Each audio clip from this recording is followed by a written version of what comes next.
Kami ingin bertanya bagaimana pengertian kaidah hukum niat ketika akan melakukan suatu ibadah, ketika mau salat, puasa dan yang lainnya. Ada yang bilang harus dilafalkan untuk kuatkan niat. Ini masalah yang dibahas oleh para ulama tentang bagaimana hukum melafalkan niat. Maka secara umum ada 3 pendapat. Ada yang mengatakan di mustahab, yaitu dianjurkan. Ini pendapat ulama Syafi'iyah, terutama ulama Syafi'iyah mutaakhirin.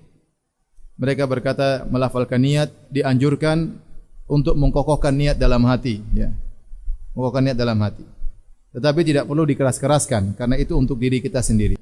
Yang kedua mengatakan bahwasanya ini adalah bid'ah dan dinukil oleh dari sebagian ulama. Insyaallah saya bahas di dalam buku saya Bekal Salat. Sebagian ulama mengatakan bid'ah, baik ulama mutaqaddimin, ulama terdahulu maupun mutaakhirin.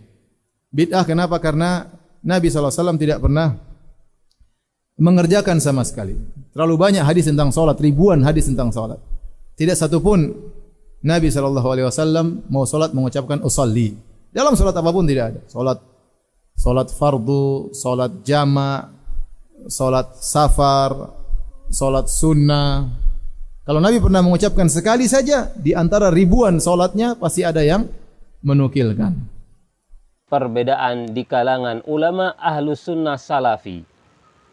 Sebagian besar justru yang meyakini bolehnya melafadzkan niat untuk menguatkan yang di dalam hati.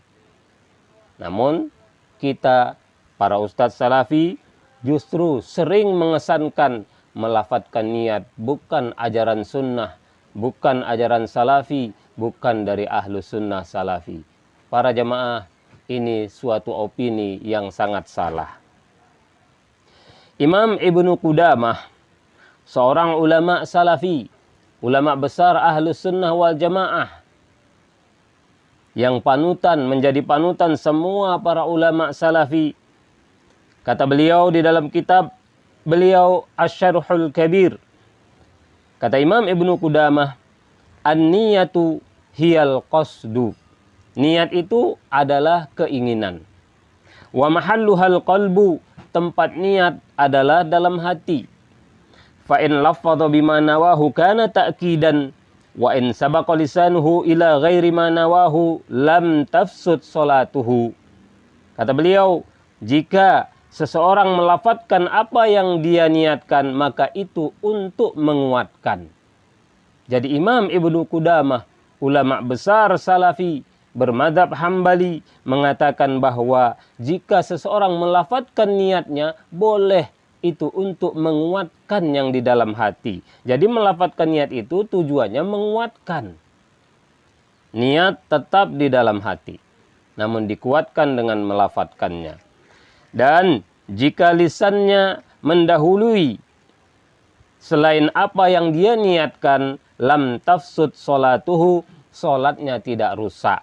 Artinya ketika dia niat dalam hati salat zuhur, yang terucap malah salat asar, maka ucapannya tidak pengaruh karena hakikat niat di dalam hati. Ucapan hanya menguatkan. Jika salah ucap, tidak ada masalah. Jadi para jemaah, ulama kita, ulama salafi Ahlus Sunnah berpendapat melafadzkan niat itu boleh.